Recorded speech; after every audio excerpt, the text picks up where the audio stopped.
Hello सभी को नमस्कार। मैं Binu Kumawat, assistant professor political science, government college Rawatbhata, आप सभी का स्वागत करती हूं और आशा करती हूं कि आप सभी सुरक्षित होंगे, स्वस्थ होंगे। आज हम बीए फर्स्ट ईयर का टॉपिक है शक्ति पृथक्करण का सिद्धांत, उस पर चर्चा करने वाले हैं। शक्ति पृथक्करण का सिद्धांत एक अवधारणा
ये सब पृथक पृथक हाथों में होनी चाहिए और इनसे संबंधित जो विभाग है यानी अलग अलग जो विभाग है, व्यवस्थापिका, कार्यपालिका, न्यायपालिका, ये अपने अपने क्षेत्रों में पूरी तरह से स्वतंत्र हो और कोई भी विभाग दूसरे के विभाग में किसी भी प्रकार का हस्तक्षेप न करें। यानी ये तीनों अलग अलग काम करें ताकि भ्रष्ट न हो, अत्याचारी न हो और जनता की स्वतंत्रता सुरक्षित रहे।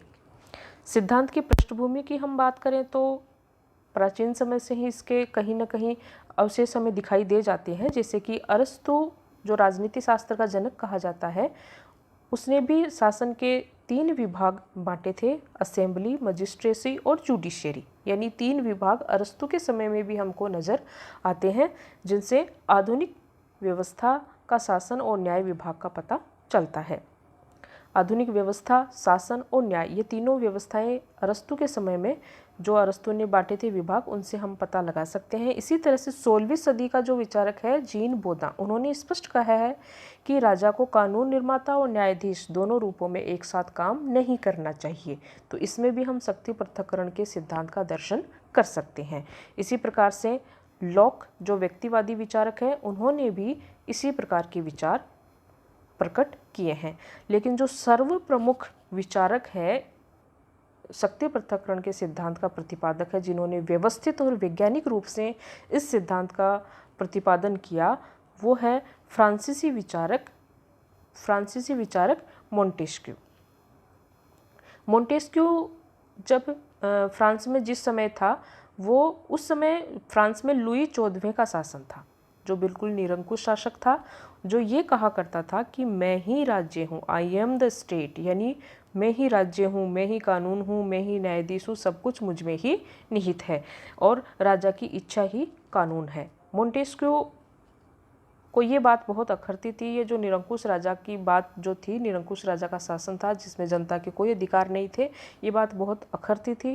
किसी कारणवश इंग्लैंड गया मोंटेस्क्यू और वहाँ की जो तत्कालीन सीमित राजतंत्रात्मक व्यवस्था थी, सीमित राजतंत्रात्मक यानी देखने में तो राजतंत्र था, लेकिन शासन की जो वास्तविक कार्य शक्तियाँ थी वो प्रधानमंत्री और उसके मंत्री परिषद में निहित थी और संसद में कानून बनाने की शक्ति निहित थी। तो इस व्यवस्था को देख करके मोंटेस्क्यू इस नतीजे पर पहुंचा कि इंग्लैंड में राज्य शक्ति सम्राट के हाथों में केंद्रित नहीं है, बल्कि उसका विभाजन हो गया है मंत्री परिषद और वहाँ की संसद में। तो इस तरह से वहाँ की शासन की व्यवस्था की जो उत्तमता की वजह है, वो है राजा के हाथों में शासन शक्ति का केंद्रित न होकर के उसका विभाजन किया जाना। और जब वो फ्रांस लौटता है तो इसी अपने नतीजे के आधार पर 1762 में प्रकाशित अपनी पुस्तक स्पिरिट ऑफ लॉज में शक्ति के पृथक्करण के सिद्धांत का प्रतिपादन उसने किया। मोंटेस्क्यू के अनुसार प्रत्येक सरकार में 3 प्रकार की शक्तियाँ होती है। व्यवस्थापन संबंधी शक्ति जो कानून बनाने का काम करती है, शासन संबंधी जो कानूनों को लागू करने का काम करती है, और न्यायपालिका जो न्याय संबंधी है। यदि व्यवस्थापिका कार्यपालिका की शक्तियाँ एक ही हाथ में सौंप दी जाए तो कोई स्वतंत्रता नहीं रह सकती, क्योंकि इस बात का भय होता है कि कहीं राजा और सीनेट अत्याचारी कानून न बनाए और उन्हें अत्याचारी ढंग से लागू न करे, यानी दोनों को अलग अलग होना चाहिए। इसी तरह से यदि न्याय संबंधी शक्ति को व्यवस्थापिका या कार्यपालिका शक्ति से अलग नहीं किया गया तो भी स्वतंत्रता संभव नहीं हो सकती। यदि न्याय शक्ति व्यवस्थापन शक्ति के साथ जोड़ दी जाएगी तो प्रजा के जीवन और उसकी स्वतंत्रता को स्वेच्छाचारी नियंत्रण का शिकार होना पड़ेगा, क्योंकि उस दशा में न्यायकर्ता ही कानून निर्माता भी हो जाएगा। यदि न्याय को कार्यपालिका के साथ जोड़ दिया जाए तो भी न्यायकर्ता का व्यवहार हिंसक और अत्याचारी हो जाएगा। कहने का मतलब है कि यदि एक ही व्यक्ति या समुदाय तीनों काम करने लगे, यानी कानून बनाए, उन्हें लागू भी करें और विवादों का निर्णय भी करें, तो स्वतंत्रता बिल्कुल नष्ट हो जाएगी और राज्य अपनी मनमानी करने लगेगा। ये कहता है मोंटेस्क्यू, और यही शक्ति पृथक्करण के सिद्धांत का एक वैज्ञानिक प्रतिपादन हुआ। ब्रिटिश विचारक ब्लैकस्टोन ने भी commentaries on the laws of England पुस्तक में इसी प्रकार के विचार व्यक्त किए हैं। अमेरिका की संविधान सभा के सदस्य भी मोंटेस्क्यू की विचारधारा से प्रभावित थे, और मेडिसन अमेरिकी विचारक हैं जिन्होंने कहा है कि व्यवस्थापन, शासन और न्याय, इन सभी शक्तियों का एकीकरण ही अत्याचारी शासन कहा जा सकता है। इस प्रकार शक्ति पृथक्करण सिद्धांत का आशय ये है कि शक्तियों के एकत्रीकरण से सार्वजनिक स्वतंत्रता का हनन होता है, इसलिए राज शक्ति का पृथक्करण अति आवश्यक है। अब देखते हैं इस सिद्धांत का प्रभाव। वैसे बहुत सारी शासन व्यवस्थाओं पर इसका प्रभाव पड़ा, लेकिन सबसे ज़्यादा जो प्रभाव दिखाई पड़ता है वो अमेरिका के संविधान पर दिखाई पड़ता है। अमेरिकी संविधान निर्माता इस सिद्धांत से बहुत ज़्यादा प्रभावित थे और इसी कारण उन्होंने अध्यक्षात्मक शासन व्यवस्था को अपनाया, क्योंकि संसदात्मक शासन व्यवस्था में कार्यपालिका और व्यवस्थापिका घनिष्ठ रूप से संबंधित होती है और अध्यक्षात्मक व्यवस्था में ये दोनों अलग अलग होती है। इसीलिए शक्ति पृथक्करण करने के लिए ही अमेरिका में अध्यक्षात्मक शासन व्यवस्था को अपनाया गया। इसी प्रकार मेक्सिको, अर्जेंटीना, ब्राज़ील, ऑस्ट्रिया आदि अनेक देशों के संविधान में भी इसको मान्यता प्रदान की गई। इस सिद्धांत का प्रभाव फ्रांस के मनुष्यों के अधिकारों की घोषणा पर भी पड़ा, जिसकी 16वीं धारा में ये कहा गया कि शक्ति विभाजन के बिना कोई सरकार वैधानिक अथवा प्रजातंत्रात्मक नहीं हो सकती। फ्रांस में कार्यपालिका को न्यायपालिका से अलग करने की दृष्टि से प्रशासकीय न्यायालयों की स्थापना की गई। अब देखते हैं इस सिद्धांत के पक्ष और विपक्ष में तर्क। सबसे पहले देखते हैं इस सिद्धांत के पक्ष में कौन कौन से तर्क हो सकते हैं। सबसे पहला तर्क है निरंकुशता और अत्याचार से रक्षा।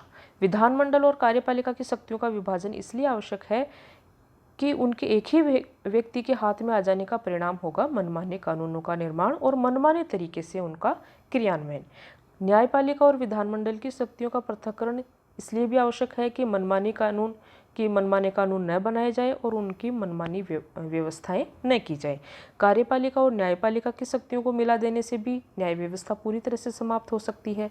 तो इसलिए मोंटेस्क्यू का कथन है कि यदि तीनों शक्तियों को एक ही व्यक्ति या संस्था में केंद्रित कर दिया जाएगा तो न्याय, स्वतंत्रता और व्यवस्था तीनों समाप्त हो जाएंगे और शक्तियों के केंद्रीकरण के परिणाम स्वरूप एक निरंकुश और अत्याचारी शासन स्थापित हो जाएगा। इसीलिए निरंकुशता और अत्याचार से रक्षा करने के लिए शक्ति विभाजन सिद्धांत को अपनाना अति आवश्यक है। दूसरा तर्क है विभिन्न योग्यताओं का तर्क। शक्ति पृथक्करण सिद्धांत को अपनाना इसलिए भी आवश्यक और उपयोगी है कि सरकार से संबंधित विभिन्न कार्यों को करने के लिए अलग अलग प्रकार की योग्यताओं की आवश्यकता होती है, ये हम सब जानते हैं। इस बात की बहुत अधिक आशंका है कि एक श्रेष्ठ और सफल कानून बनाने वाला जरूरी नहीं कि न्यायाधीश एक सफल न्यायाधीश भी बन सके, हो सकता है कि वो एक बुरा न्यायाधीश साबित हो।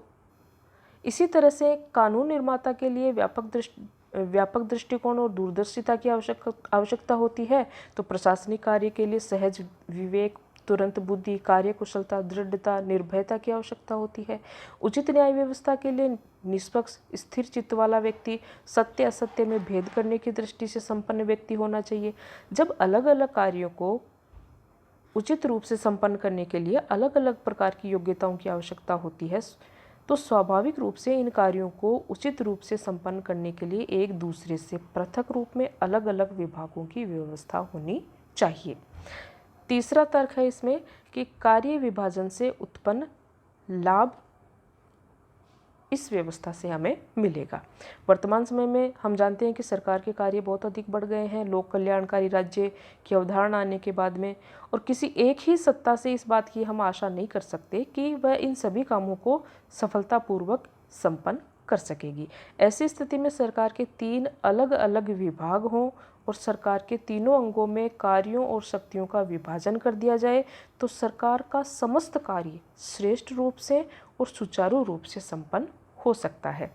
चौथा तर्क न्याय और निष्पक्षता का तर्क है, क्योंकि शक्ति पृथक्करण का सिद्धांत है, उसको अपनाने पर न्यायपालिका पर व्यवस्थापिका या कार्यपालिका का कोई दबाव नहीं होगा, और ऐसी स्थिति में निष्पक्ष और स्वतंत्र न्याय की आशा हम कर सकते हैं। इस सिद्धांत के अभाव में न्यायपालिका निष्पक्षता और स्वतंत्रता पूर्वक काम नहीं कर सकती। सिद्धांत की आलोचना में हम जो तर्क दे सकते हैं उनमें सबसे पहले यह है कि हालांकि तत्कालीन राजनीति पर शक्ति पृथक्करण सिद्धांत का पर्याप्त प्रभाव पड़ा, लेकिन तर्क और अनुभव के आधार पर बहुत सारे तर्क हम दे सकते हैं जिससे कि शक्ति पृथक्करण के सिद्धांत को हम त्रुटिपूर्ण घोषित कर सकते हैं। सबसे पहला तर्क जो है वो है ऐतिहासिक दृष्टि से ये गलत है। मोंटेस्क्यू के अनुसार उसने अपने जो सिद्धांत है उसका प्रतिपादन इंग्लैंड की तत्कालीन पद्धति के आधार पर किया है, यानी इंग्लैंड की जो व्यवस्था है उसको देख करके उन्होंने शक्ति पृथक्करण का सिद्धांत अपनाया। लेकिन इंग्लैंड की शासन व्यवस्था कभी भी शक्ति पृथक्करण के सिद्धांत पर आधारित नहीं रही, वहाँ पर इस प्रकार का इतिहास रहा ही नहीं, तो ऐतिहासिक दृष्टि से इसका आधार ही गलत है। मोंटेस्क्यू के समय से पूर्व से लेकर आज तक इंग्लैंड में संस्थात्मक शासन व्यवस्था प्रचलित रही है, और ये हम सब जानते हैं कि संस्थात्मक व्यवस्था व्यवस्थापिका और कार्यपालिका के घनिष्ठ संबंध पर और सहयोग पर आश्रित होती है। अतः ये कहा जा सकता है कि ये जो सिद्धांत है वो ऐतिहासिक आधार पर ही और आधारिक रूप से ही ये गलत है, आधारभूत रूप से ये गलत है। दूसरा तर्क ये है कि शक्तियों का पूरी तरह से पृथक्करण संभव ही नहीं है। आलोचकों का कथन है कि सरकार एक आंगिक एकता है, यानी जिस तरह से शरीर अपने आप में सभी अंगों का एक एकतामय संयोजन है, उसी तरह से सरकार भी सभी अंगों का एकतामय एक संयोजन है। इसलिए शासन के अंगों का पूर्ण और कठोर पृथक्करण व्यवहार में संभव नहीं है। शक्ति पृथक्करण सिद्धांत की अव्यवहारिकता इस बात से भी स्पष्ट है कि यद्यपि अमेरिकी संविधान निर्माता शक्ति पृथक्करण सिद्धांत से बहुत ज़्यादा प्रभावित थे, लेकिन वहाँ पर भी ये पूरी तरह से संभव नहीं हो सका है कि सरकार का प्रत्येक अंग दूसरों से पूरी तरह से पृथक रह करके काम करे। अमेरिकी संघीय व्यवस्थापिका यानी कि कांग्रेस कानूनों का निर्माण करने के साथ साथ राष्ट्रपति द्वारा दी गई नियुक्तियों और संधियों पर नियंत्रण रखती है, यानी यहाँ पर दोनों में संबंध है, और महाभियोग लगाने का न्यायिक कार्य भी करती है। इसी प्रकार कार्यपालिका के प्रधान राष्ट्रपति को कानूनों के संबंध में निषेध अधिकार और न्याय के क्षेत्र में न्यायाधीशों की नियुक्ति करने और समाधान करने का अधिकार प्राप्त है। यानी कहने का मतलब है शक्ति पृथक्करण के आधार पर शक्ति पृथक्करण का जो श्रेष्ठ उदाहरण माना जाता है अमेरिका, वहाँ पर भी पूरी तरह से शक्ति पृथक्करण लागू नहीं हो सकता। तीसरा है शक्ति पृथक्करण अवांछनीय भी है, यानी ये आवश्यक भी नहीं है। शक्ति पृथक्करण सिद्धांत को अपनाना न केवल असंभव वरन अवांछनीय भी है। व्यवस्थापिका कानून निर्माण का कार्य और कार्यपालिका प्रशासन का कार्य ठीक प्रकार से कर सके, इसके लिए दोनों अंगों के बीच में पारस्परिक सहयोग अति आवश्यक है। कानून निर्माण का काम इतना जटिल हो गया है कि इस संबंध में आवश्यक ज्ञान उन्हीं लोगों को होता है जो शासन विभाग से संबंधित होते हैं। अतः उचित कानूनों के निर्माण हेतु व्यवस्थापिका को कार्यपालिका का सहयोग नितांत आवश्यक है। इसी प्रकार से शासन का कार्य कार्यपालिका द्वारा किया जाता है, लेकिन जनता से निकट जो संपर्क है वो जनता के विचारों और आवश्यकताओं से व्यवस्थापिका के जो सदस्य हैं वो ज़्यादा अच्छे से जान सकते हैं। ऐसी स्थिति में यदि व्यवस्थापिका कार्यपालिका से सहयोग न करे तो प्रशासन को जनहितकारी रूप प्रदान नहीं किया जा सकता। चौथा है न्यायपालिका की कुशलता और निष्पक्षता का अंत। यदि इस सिद्धांत को कठोरता से अपनाया जाए तो ये सिद्धांत न्यायपालिका की कार्य कुशलता और निष्पक्षता का अंत कर देगा। इस सिद्धांत को स्वीकार कर लेने पर न्यायाधीशों की नियुक्ति न तो कार्यपालिका द्वारा होगी और न ही व्यवस्थापिका के द्वारा होगी, बल्कि या तो वो जनता के द्वारा चुने जाएंगे या स्वयं के द्वारा ही वो नियुक्त होंगे। ऐसी दोनों ही स्थिति में न्यायाधीश अयोग्य और पक्षपातपूर्ण प्रमाणित हुए हैं। तर्क और न्याय भावना के आधार पर न करके कार्य वो पक्षपात और दलीय भावना के आधार पर करेंगे। पांचवा, सरकार के तीनों अंगों की असामान्य स्थिति। शक्ति पृथक्करण सिद्धांत इस मान्यता पर आधारित है कि सरकार 3 विभागों में समान रूप से अलग अलग शक्तिशाली विभाग में बटी हुई होती है, लेकिन वास्तव में ऐसा नहीं है।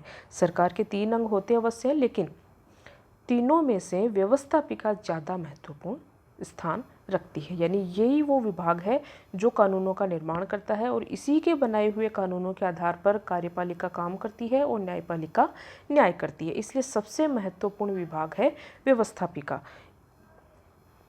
इसलिए तीनों को बराबर का स्थान दिया जाना सही नहीं है। निष्कर्ष रूप में हम कह सकते हैं कि शक्ति विभाजन सिद्धांत की इन आलोचनाओं के कारण इसे महत्वहीन नहीं कहा जा सकता। शक्ति विभाजन का सिद्धांत का अर्थ ये लिया जाए कि तीनों विभागों द्वारा एक दूसरे से कोई भी संबंध नहीं होना चाहिए, तो इस अर्थ में शक्ति विभाजन का सिद्धांत संभव नहीं है और न ही जरूरी है। लेकिन इसका अर्थ ये लिया जाए कि सरकार के तीनों अंगों को एक दूसरे के क्षेत्र में अनुचित हस्तक्षेप से बचते हुए अपनी अपनी सीमा में रहना चाहिए, तो इस रूप में शक्ति विभाजन का सिद्धांत अपनाना उपयोगी होगा, बल्कि आवश्यक भी होगा। संभवतः मोंटेस्क्यू इस सिद्धांत के आधार पर यही कहना चाहता था, शक्ति विभाजन सिद्धांत इसी रूप में अपनाया जा सकता है और उसे इसी रूप में अपनाया जाना चाहिए।